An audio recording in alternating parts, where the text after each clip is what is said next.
again is really, really cool, and technology in sports has played a massive role in that. So as well as tracking all the training, the speeds, the distances, there's also specific tests we have for specific injuries. So a lot of times with muscle injuries like hamstrings, tears and strains and things, we can objectively say they are stronger than when they were injured, which is really, really important, because when you're trying to get a player back and you can be pretty confident that they're in a better place than they were, that's awesome, just having that extra level of security. So you see like, our head of medical doing specific shoulder strengthening tests with one of our players, just to tick that box is he's good enough to cope and also thrive and win at that level. Not entirely sure what that test is, if I'm honest, but that's the medical side of it is really important as well, and how it all links in together. So stuff we do for hamstring strains is another big one. We have, does anyone know what a Nordic hamstring exercise is? This is where someone holds your feet and you put that pressure through your hamstrings and it tells you how strong they are. We've got a machine that will tell us exactly how strong a player is. Is their right stronger than the left? How long does it take them to get to the top force? Does it last really long? Does it just switch on and off? We just know more and more and more about our players that we wouldn't be able to know without this technology. So that's really, really important for us as well. Another bit that's growing more and more in sports is, obviously it's still, even though it's sports science, it's still a people business, like I said. So we need to know day to day whether these guys are good to go. So what would you look at in terms of, you all know, like you've all come to school and been a bit more tired than normal or stuff like that. What do you think would be important for a rugby player for us to know as staff if they've come in? Shall I do some leading questions? Okay, so if you feel tired in the morning, what didn't you do the night before? You didn't have enough sleep, okay, or you had rubbish sleep. You say water, yeah, so you're not hydrated, okay. We don't do a lot of it, but there is teams out there that will do like urine testing to see people's level of hydration. For us, so we just educate players on, was your pee dark, was your pee light, and that's good enough for us.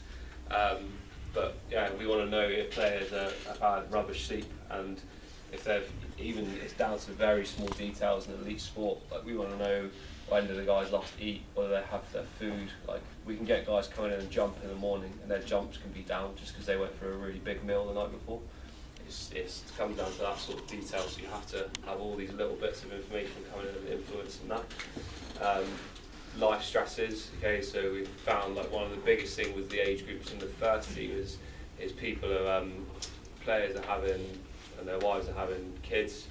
Obviously that's going to affect your sleep, obviously that sleep's going to affect your performance, so it's all about not being able to just go in and be like, well, you have to stay in a different place or something and move away from your children and stuff, but addressing our training around them and around their life stresses so that we can get them to the best possible physical performance place that we can. Okay, so there's loads and loads of elements that we look into. So the main ones we're looking at: sleep quantity and quality, food intake, hydration levels, any sort of muscle soreness and tightness. We do measures around ankle mobility and hamstring mobility. So there are some signs of like neural fatigue. So the muscle might not be tight, but the signalling from the brain to those muscles and all your muscles can be affected around stress.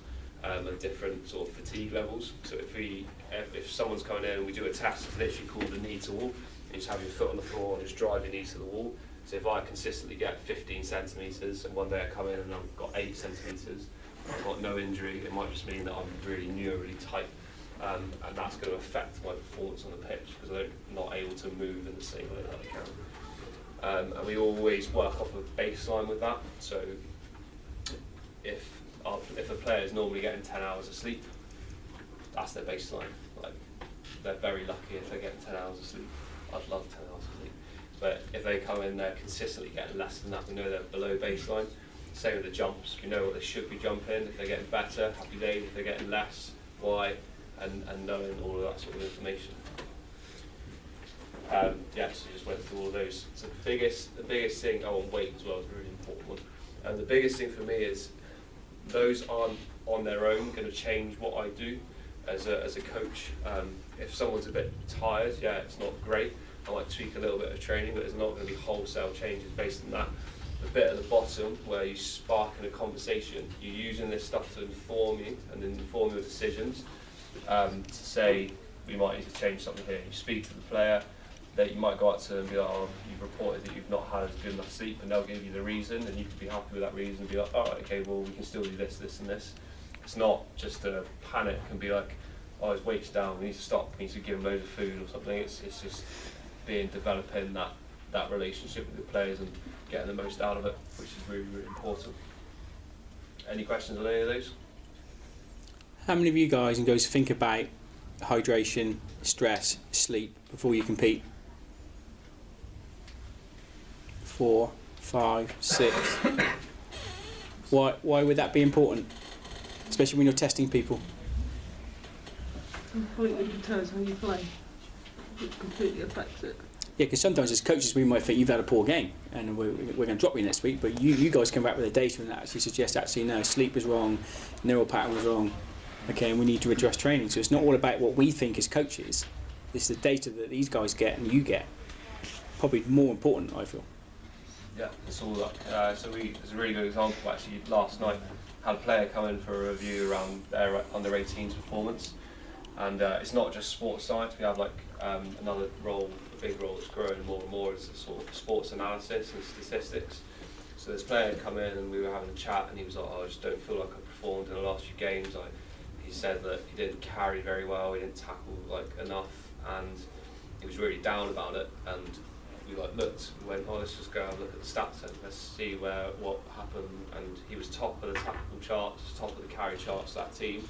It was just a bad game for everyone. We just got beaten. But he came out of that feeling really negative about his own performance. But using this stuff to back up what we thought, he can't argue with that. It's facts, it's black and white. He was better than he thought, and that helped him out. And it also flips it on its head and gives people quality stuff to work on. I think my role and the way we're trying to do it at the academy is it's not just me over here going, he ran this far, he did this much, that means he's really good.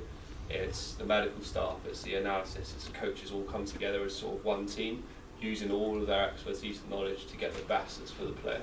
That's where sports is going. It's more of a multidisciplinary team approach rather than just people sitting in their corners waving their flags on making all the decisions. I think that's really, really important. Like as you go through that your career progression, if you want to take it into sport, is that you look at all the areas, not just focusing on your area as much as possible. So I've been on courses where we're looking at the analysis and statistics stuff just to get a better understanding of that. It's not something that I'm actively going to do with my job, but I need to understand it and work on it.